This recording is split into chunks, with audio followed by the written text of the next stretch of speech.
우리 교회를 가리켜서 신교 또는 개신교라고 합니다. 이는 우리가 천주교를 구교라고 부르는 것과 반대 의미로 가지고 있지만, 그러나 개신교는 개혁교회의 준말입니다. 천주교로부터 개혁하여 생겨난 교회라는 의미고요, 또 그 다음에 두 번째 중요한 의미는 항상 개혁을 추구하는 교회라는 뜻입니다. 그래서 개신교인들은 천주교인들과 달리 개혁이라는 말을 아주 잘 쓰는 이유가 여기 있습니다.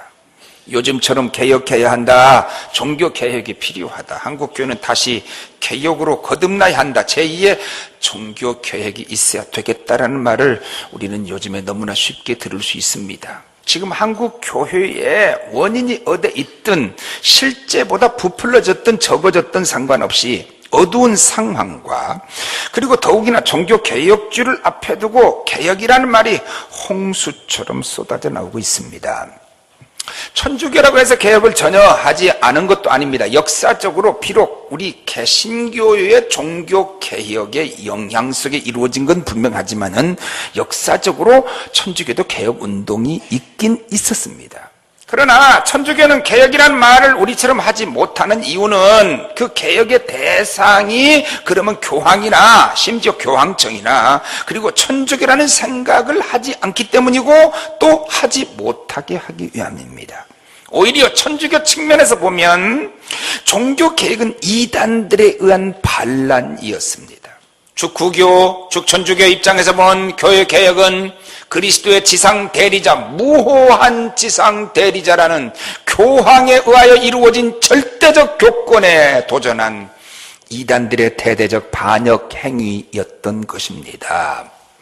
과거에 천주교가 그렇게 많은 이단으로, 마녀식 사냥으로 이단으로 몰아서 죽인 사람들의 그 원리를 적용한다면 오늘날 우리 개신교인들을 다 죽여야 옳을 일입니다.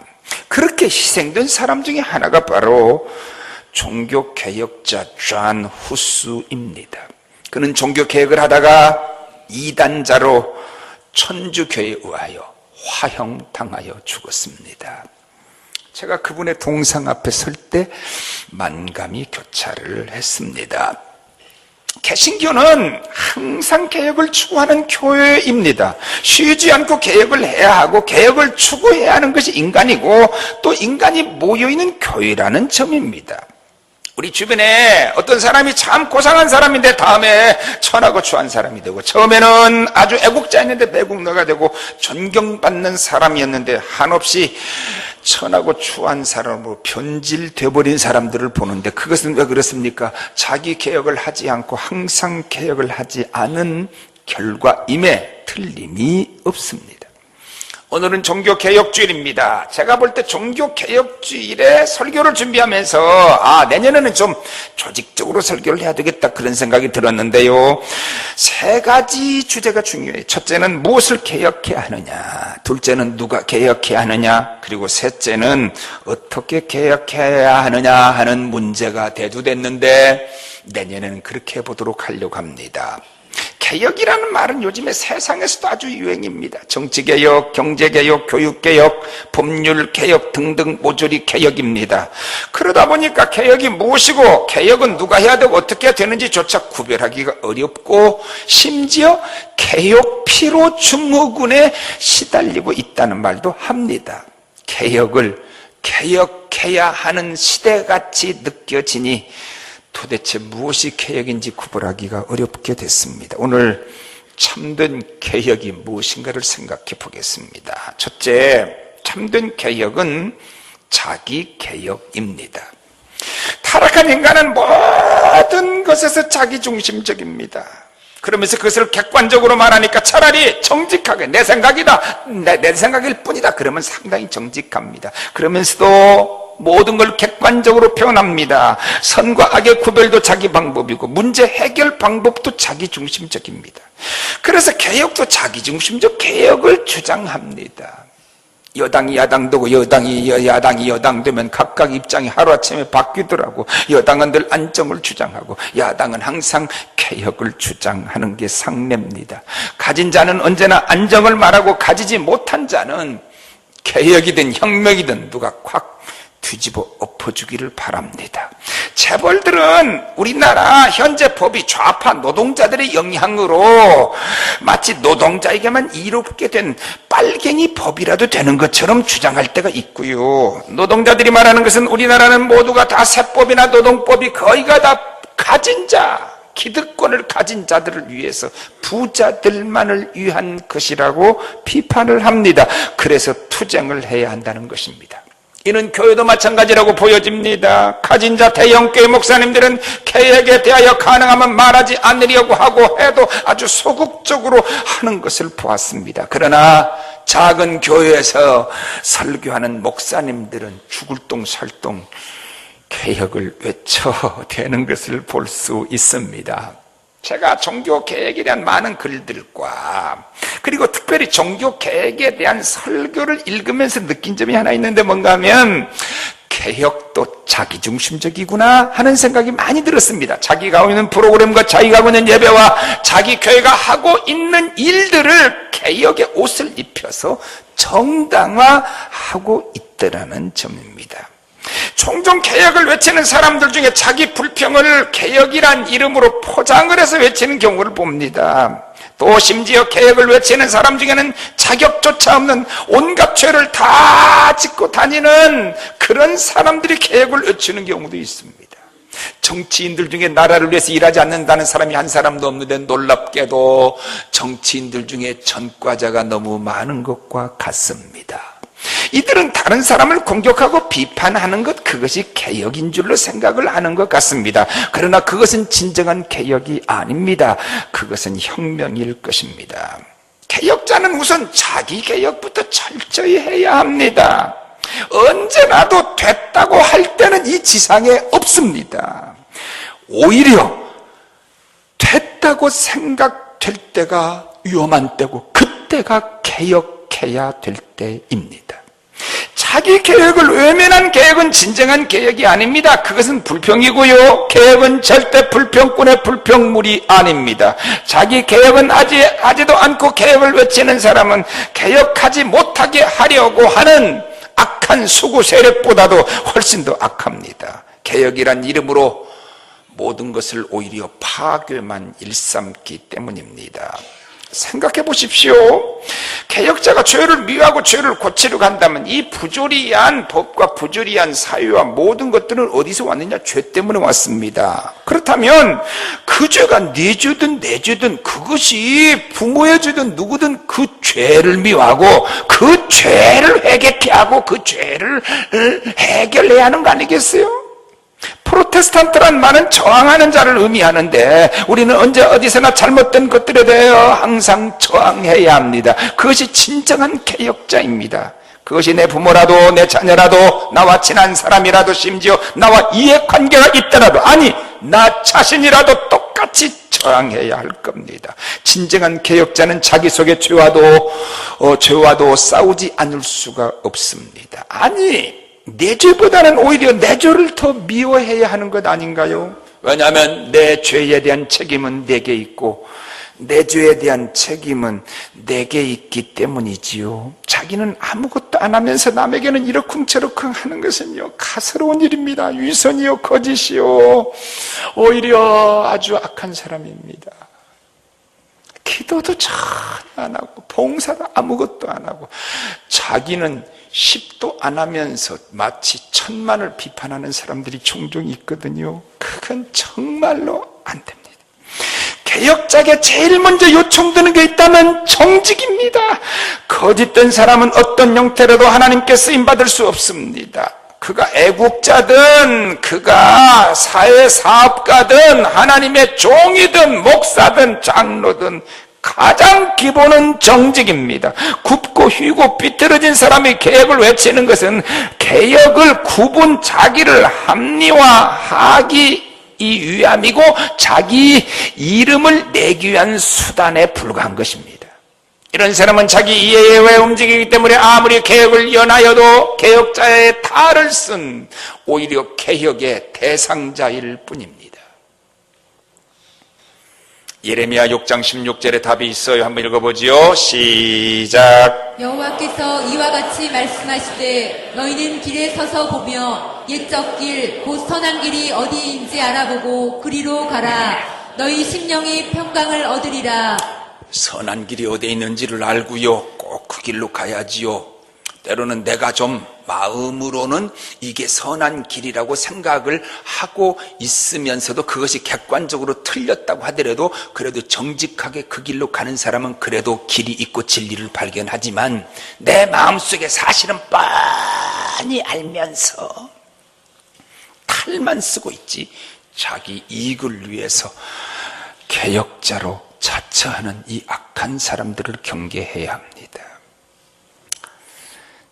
여러분, 목회자가 정직해야 되는 건 얼마나 인간적으로도 당연한데, 어제 홍정길 목사님 뭐라고 그러시는가 하면, 야, 목사가 정직하기만 해도 목사로서 80%는 됐다, 이런 서글픈 대화를 나누었습니다. 개혁자는 자기 개혁을 게을리하면 안 됩니다. 개혁자는 자기 개혁을 게으르게 할 수 없습니다. 물론 내 개혁 다 끝나고 그래야 다른 개혁을 해야 할 수 있다는 말은 아닙니다. 그러면 아무도 개혁을 할 수 없습니다. 자기 개혁은 하지 않으면서 다른 사람의 개혁을 운운하는 것이 거짓이라는 말입니다. 그리고 그는 진정한 개혁자가 아니라는 말입니다. 도둑질하지 말라고 말하면서 자기는 도둑질하고 다니는 악한 사람과 같습니다. 아무도 도둑질을 안 해야 자기가 도둑질을 효과적으로 많이 할 수 있으니까요. 여러분, 자기를 개혁한다는 것은 아픔이 뒤따릅니다. 나 자신도 내 가족도 수술해야 하기 때문입니다. 심지어 때로는 내 부모도 따르지 않아야 합니다. 요나단처럼 말입니다. 부모의 입장으로 보면 요나단은 악한 불효자식입니다. 때로는 자기 조모도 폐위시키게 합니다. 아사왕은 종교개혁을 하면서 우상을 숭배하는 할머니 마가를 폐위시켰습니다. 열왕기상 15장에 보면 나옵니다. 이게 인간적으로 가능합니까? 그러나 하나님 앞에서 그는 그렇게 했고, 하나님께서 뭐라고 말했는가 하면 그는 온전히 하나님을 섬겼다고.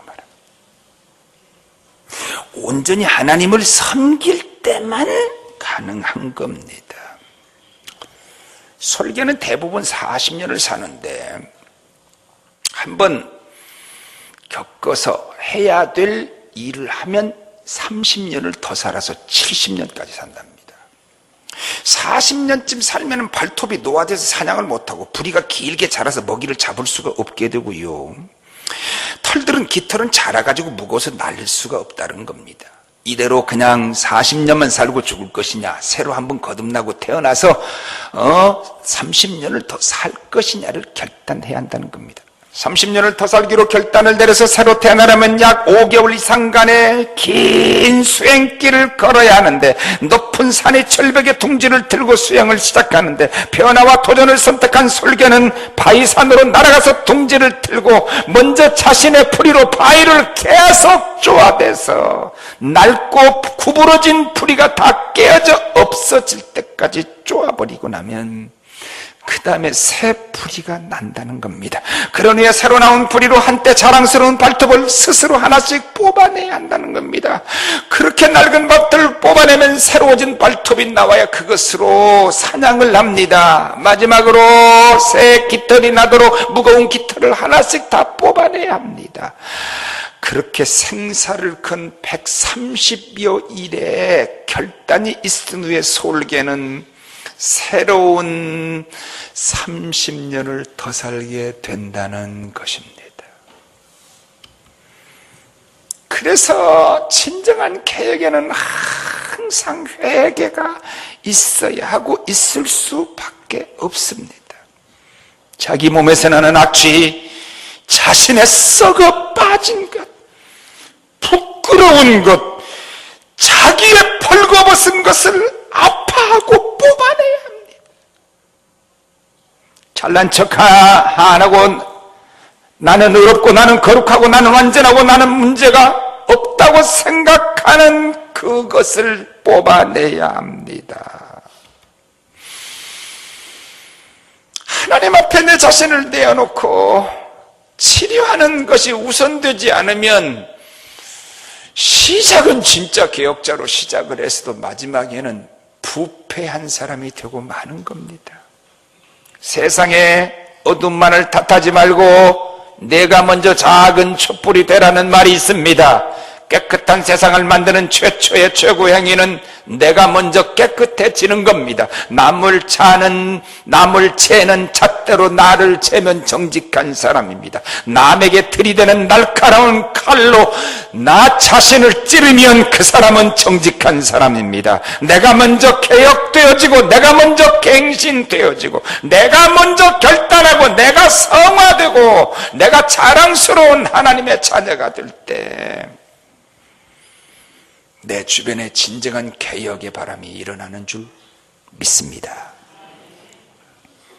경기도요, 좋아도 좋을 때 새로운 개혁을 시도하지 않으면 일본같이 되고, 이 세상에 어느 누구 어떤 경우도 어떤 때도 개혁하지 않고 끝까지 보장된 것은 없다는 것을 잊어버리지 마십시오.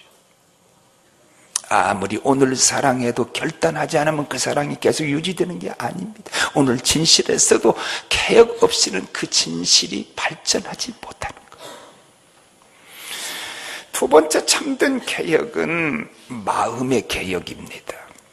개혁이라고 하는 말은 포맷을 다시 한다는 뜻인데요, 포맷을 다시 한다는 말은 엉망이 되어버린 형식과 체제와 폼을 다시 짠다는 말인데, 기존의 체제를 뿌리째 다 뽑아가지고 없애버리는 것은 혁명이라고 말하고, 오히려 변질되고 탈선된 것을 본래길로 돌려놓고 원형을 되찾게 하는 것을 가리켜서 개혁이라 리폼이라고 말을 합니다.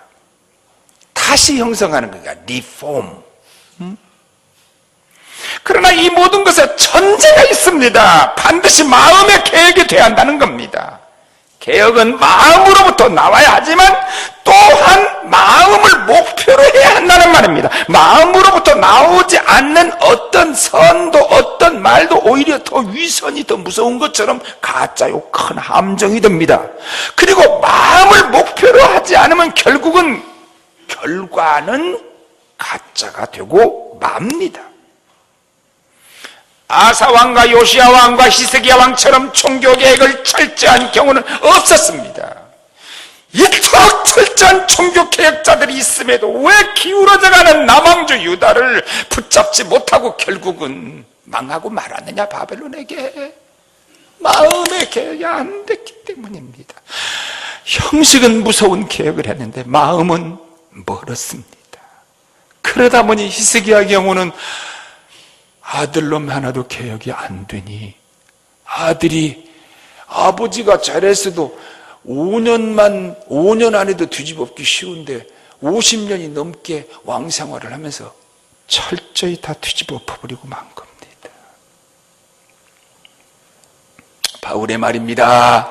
로마서 12장 2절 봅니다. 시작. 너희는 이 세대를 본받지 말고 오직 마음을 새롭게 함으로 변화를 받아 하나님의 선하시고 기뻐하시고 온전하신 뜻이 무엇인지 분별하도록 하라. 마음은 쉽게 변화되는 모습이 잘 안 나타나고 또 마음이 쉽게 변하는 게 아니에요. 오히려 부러진 팔은 가서 의사가 붙이기가 쉬워도 부러진 마음을 붙이기는 그리 쉽지가 않아요. 그러니까 마음을 다스리고 마음을 살피면서 살지 않고 마음을 다스리려고도 하지 않고 마음과 상관이 없는 예수를 믿어도 잘 모릅니다. 변하는 마음에서부터 출발하는 겁니다. 여러분, 인간의 마음은 인간은 오직 마음만 변하면 모든 건 다 변하고 맙니다. 불효자가 효자로 바뀌어지는 건 뭐가 변해서 효자가 됩니까? 마음이 변해야 합니다. 참 사람이 개가천신한다는 게 어렵습니다. 인생이 생긴 대로 살다 거의 다 죽거든요. 근데 가끔 개가천신하는 사람은 어떻게 해서 개가천신됩니까? 마음이 변할 때입니다. 성도가 은혜를 받았다고 말할 때 무엇이 변하던가요? 마음이 변한 겁니다. 은혜를 받으면 마음이 변합니다. 새로운 가치를 발견하게 됩니다. 그리고 새로운 능력을 얻게 됩니다. 그러니까 마음이 변하면 자연히 뭐가 변합니까? 행동이 변합니다. 마음과 상관이 없이 아무리 변하려고 해도 결국은 원래로 돌아가 버리고 맙니다. 흰 개꼬리 잘라서 까만 재 속에 3년 동안, 아니 30년 동안 묻었다 꺼내도 다시 흰색되고 맙니다. 부부나 친구가 심히 싸우고 나서 화해를 한 경우를 한번 생각해 보십시오.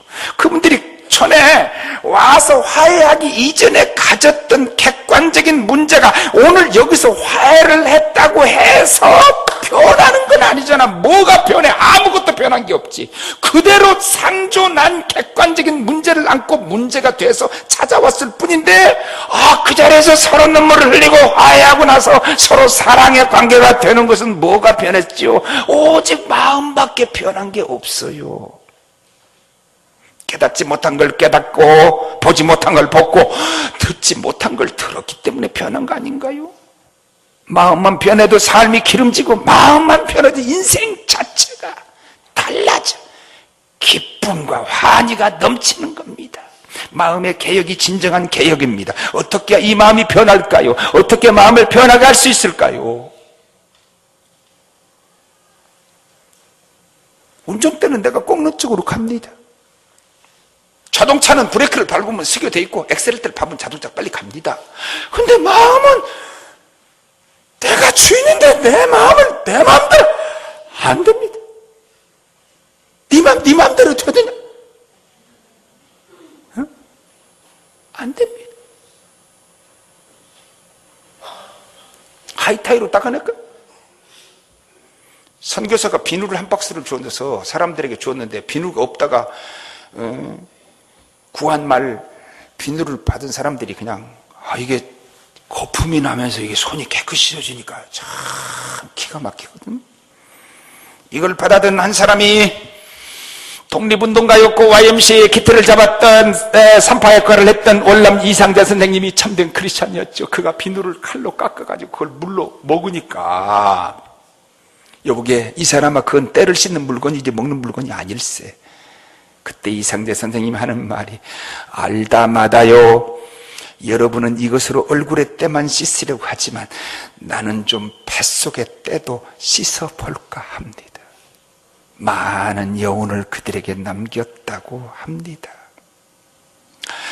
에베소 4장 22절 24절에 답이 있습니다. 시작.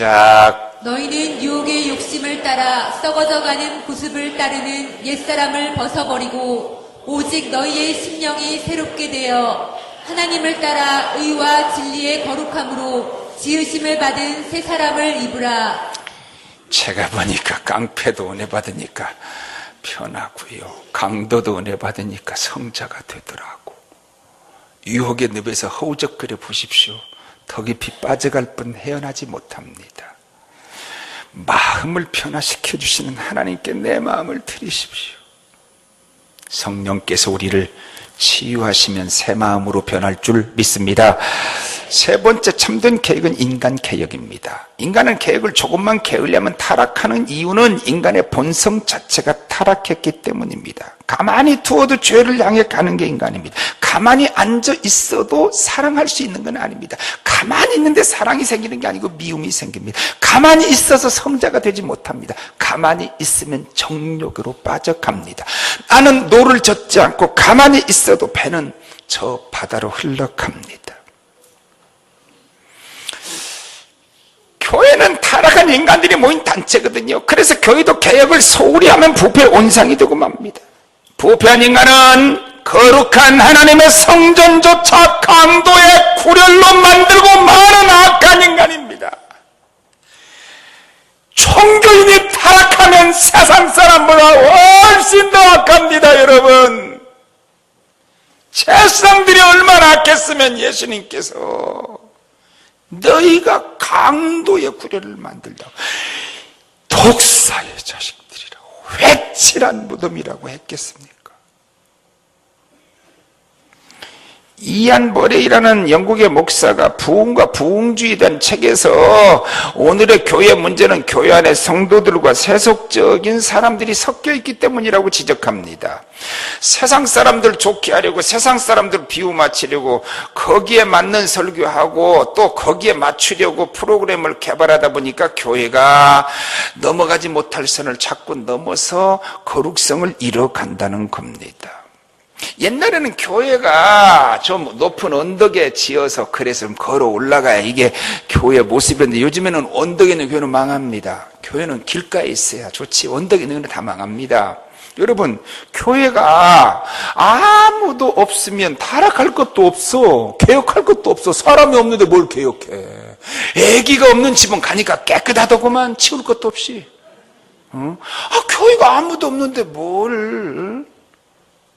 그러나 여러분, 또한 배가 바다를 붙어서 들어가지만 만일 바닷물이 뱃속으로 들어오면 그 배는 가라앉고 마는 것처럼, 하나님께서 교회에 준 명령이 교회와 세상 속에 심어져라는 것이라면, 사탄이 세상에 준 명령이 세상과 교회 속에 심어지라는 거고 했다면, 우리는 부단히 세상 속에 심어지는 교회가 돼야 되지만 또한 세상의 것들을 잘 걸러내야 합니다.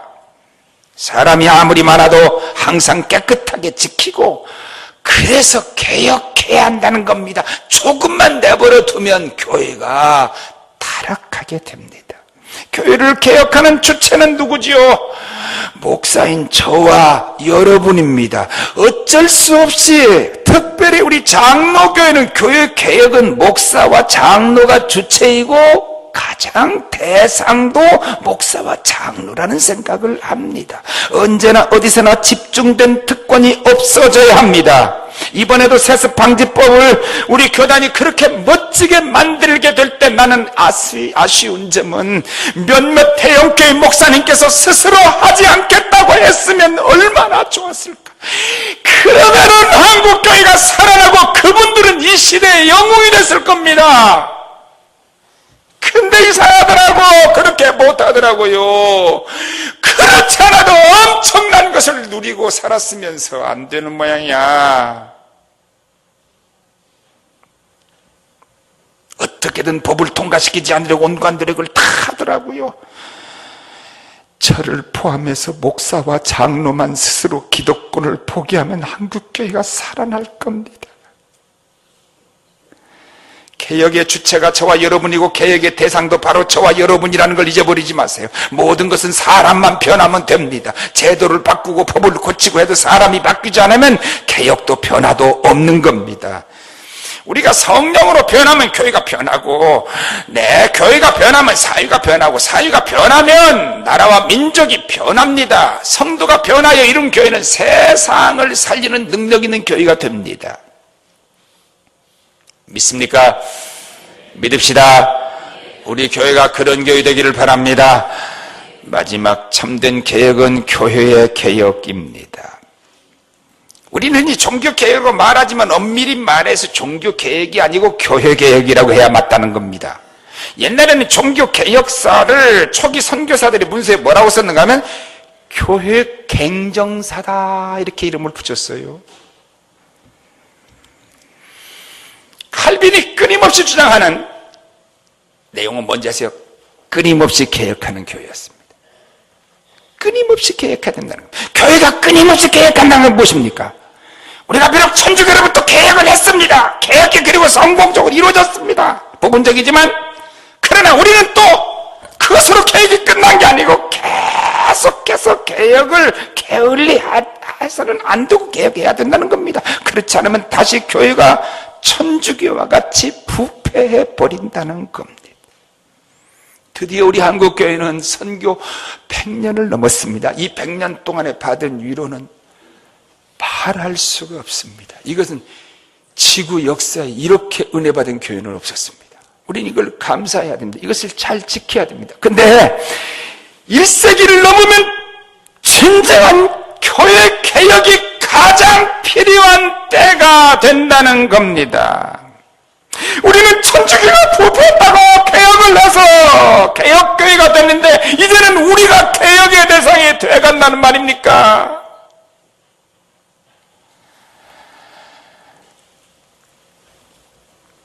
우리 개신교의 숫자가 20% 조금 못 된다고 봅니다. 숫자가 꼭 중요한 건 아닙니다.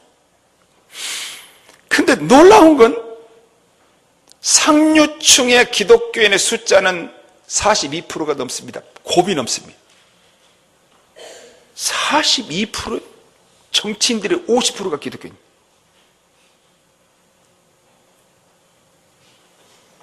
하다못해 개그맨들도 기독교인 제일 많대. 노래대회 하니까 또 예수쟁이들이 제일 잘 부르더구만, 노래도. 근데 천주교까지 합해서 상류층을 몇 프로 보는지 아세요? 62%가 기독교인이라는 거예요. 그런데 한국 사회의 도덕적 수준은 왜 낮아지는 겁니까? 지긋지긋한 이놈의 지방색, 어디서나 넘쳐나는 그 사악한 금권 선거, 어디서나 집단 이기주의로 뭉쳐있는 이 민족의 모습에 대해서 우리 기독교인이 책임이 너무 크다고 생각되지 않으세요?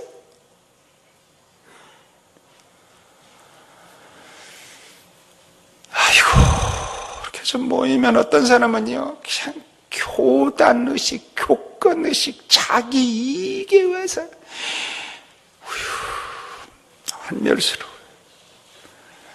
뭐 그렇게 총회장이 대단하다고, 뭐 그렇게 노회장 되는 게 대단하다고. 예? 아파요. 한국 교회가 빛과 소금으로 살려고 하는 노력보다는 부흥과 성장에만 주력하다가 성장도 잃어버리고 부패까지 하지 않나 하는 아픈 마음이 있습니다. 2040이라는 책이 2040년이 되면 우리 기독교가 200~300만 명으로 줄 것이라고 하는 충격적인 보고입니다.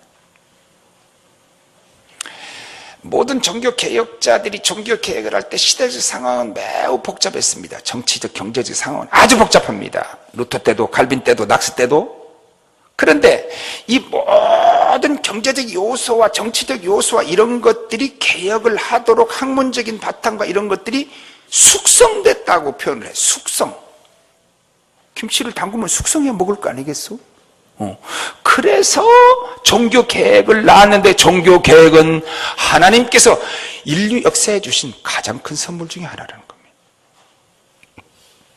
그런데 종교 계획은 한마디로 교회 개혁이었습니다. 교회 개혁으로 시작되고 교회 개혁으로 완성됐습니다. 러시아의 소설 모나키라고 하는 책에 러시아 교회가 공산혁명으로 문을 닫아야만 했던 원인을 뭐라고 서술한지 아세요? 그때 당시 교회가 그 나라의 러시아의 부의 3분의 2를 가지고 있었다는 겁니다. 면석이 하나 될래도요, 세례증 없으면 안 될 만큼 러시아 힐합정교회가 대단했습니다. 그러다 보니까 돈이 많아지니 모든 사람들은 돈 있는 곳으로 모이게 됐습니다.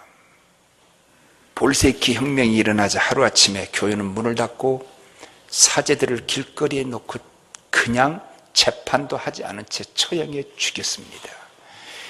더 놀랍고 더 놀라운 사실은 다시 러시아가 공산주의를 잃고 민주화돼가는 과정에 옛날에 부패했던 그 세력들이 또다시 러시아 교회를 잡아간다는 기가 막힌 사실입니다. 한 번여 이 기득권의 원리를 빼앗기지 않으니까 이게 갱신이 그렇게 어려운 겁니다. 컴퓨터는 그냥 싹 지워가지고 새로 깔면 되는데, 그죠?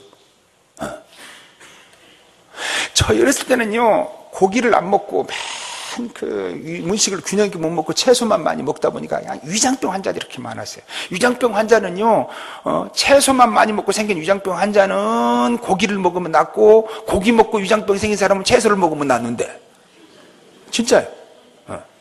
그래가지고요, 다 그냥 밥 먹으면 막 그냥 소다를 이만큼씩 먹고 그랬어. 전부 다 위장병 환자였어요. 그러면서 가끔요, 밥만 먹으면 위장이 부글거리고 속이 안 좋으니까 그냥 어른들이 푸념처럼 하는 말이 뭔지 아세요? 이놈의 창자를 꺼내가지고 한강에 가서 그냥 깨끗이 빨아가지고 다시 넣었으면 좋겠다 그래. 그렇게 가능한가요? 불가능합니다. 불가능합니다. 예? 낙스가 종교 개혁을 할 때 스코틀랜드 상황이 어쩐지 아세요? 1500년에서 1560년, 60년 사이에 벌어진 사건을 보면 그때 당시에 국왕의 연간 수입이 17,000파운드였는데 교회가 거둬들인 수입은 연간 30만 파운드였다는 사실입니다. 돈이 있으면 타락해. 돈 있으면 가져와. 그러니까 나한테. 돈 있고 타락 안 하는 사람이 없어요. 인간이 좀 배가 고파야 안 타락해. 있어도 조금 먹어요. 그래 안 타락하니까. 로마 교회 문제는 여기에 그치지 않았습니다. 천주교 성직자들의 성적 타락은 자연히 극에 달할 수밖에 없습니다. 종교개혁 당시에 12명의 주교들이 사상아를 거느리고 있었습니다. 왕이나 귀족에 의한 사상아 출신으로 보여지는 많은 수도원장들이 또한 자신들의 사상아들을 많이 낳았습니다. 그래서 종교개혁이 필요했고 종교개혁이 이루어진 것입니다. 기가 막힌 사실은 교황 알렉산더 6세는 1431년에서 1503년까지 살았는데 60이 넘은 늙은이가 18살 먹은 첩을 데리고 살았습니다. 그 첩의 이름이 줄리아 파르네세입니다. 그런데 18살 먹은 이 첩을 성모 마리아 상으로 그리게 했습니다. 이 끔찍한 사실을 천주교가 오랫동안 덮다가 못 덮게 생겨서 언제 발표한지 아세요? 지난 2007년에야 발표를 했습니다. 무오하다는 교황입니다.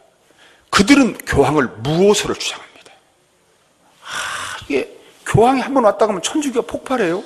여기는 우리 개신교에 대한 요즘의 공격과 이런 것들에 대한 반사이익을 또다시 천주교가 보고 있다. 거룩하게 보이고 옷 입고 그러니까 아주 거룩해 보여. 근데 여러분 첩을 두고 살아요? 교황이? 근데 더 기가 막힌 사실은 그 첩을 마리아로 그려놨다? 교회는 끊임없이 세상의 유혹 앞에 노출되어 있습니다. 자칫 한눈 팔다 보면 어느새 교회의 모습은 잃어버리고 맙니다. 그러면 하나님이 떠나게 됩니다. 저는 여러분이 교회를 위해 기도하고 여러분들이 한국교회를 위해서 저와 함께 기도하는 모습을 보면 사실 눈물이 납니다. 여러분이 교단을 알 필요도 없고 정치를 여러분이 알 필요도 없고 한기총이 무슨 단체인지 여러분이 뭐 알겠습니까? 어쩌다가 애비 잘못 만나서 당하지 않아야 될 어려움을 겪는 여러분을 생각하면 제가 마음이 쓰립니다. 별로 크지도 않은 우리 교회로 한국 교회까지 품어야 한다는 점이 힘들고 아프고 안쓰럽습니다. 그러나 이건 저도 어쩔 수 없이 주어진 사명입니다. 우리 교회 이름을 빛과 소금교로 한 것도 의미가 있다고 봅니다. 이 지역의 빛과 소금만 아니라 한국교회 빛과 소금이 되는데 총력해야 하지 않을까. 여러분, 제가 뭐 얼마나 잘나기를 했어요. 뭐 내가 무슨 훌륭한 학자이기도 아니고. 그러나 나 스스로 타락하는 것보다는 십자가를 지고 가는 것이 훨씬 더 낫다는 생각으로 스스로를 위로하고 내 자신을 채찍질해 갑니다. 보리새우는 허물을 여러 번 벗어야 사는데 처음에는 허물이 부드러워서 벗기가 쉽다고 그럽니다. 점점 시간이 지나면 허물이 딱딱해지니까 더 힘을 들여서 벗어야 합니다. 그래도 딱딱한 껍질을 온갖 힘을 다해서 벗으면 살아나는데 마지막에 너무 딱딱해서 더 이상 허물을 벗지 못할 단계에 이르러버리면 이 보리새우는 그 딱딱한 허물 껍질에 갇혀서 죽어버리고 맙니다. 아파도 벗어야 합니다. 항상 개혁하는 교회는 아플 겁니다. 개혁자는 힘듭니다. 항상 개혁하는 교회, 항상 개혁하는 성도가 되기 바랍니다. 아파도 개혁합시다. 힘들어도 개혁합시다. 바르게 믿읍시다. 빛과 소금이 됩시다. 기도하겠습니다. 은혜의 하나님, 깜깜한 이 땅에 복음의 빛이 비춰져서 우리가 복된 예수 믿고 하나님을 아버지라고 부르며 오늘도 예배하는 복을 받은 줄 믿습니다. 하나님, 앞선 신앙인들의 눈물과 그 헌신과 그 피로 전 세계 그 유래를 찾아볼 수 없는 복을 우리 한국교회가 받았습니다. 감사합니다. 드디어 1세기를 넘어가며 오해도 많고 모함도 많지만 우리가 스스로 가진 문제도 너무 많습니다. 용서해 주옵소서. 하나님, 내가 내 자신을 잘 개혁하고 내가 하나님 말씀대로 살기를 결심하고 다짐하고, 다른 사람은 몰라도 우리 빛과 소금교회 성도들은 다 개혁자가 돼서 스스로 개혁하여 우리 교회를 잘 지키고 그것이 또 나아가서 한국교회를 살리는 미랄이 될 줄로 믿습니다. 쉬지 않고 주님 오실 때까지 항상 개혁하는 성도들, 항상 개혁하는 우리 빛과 소금교회 되게 하여 주시옵소서. 한국교회 되게 하여 주옵소서. 예수님 이름으로 기도하옵나이다. 아멘.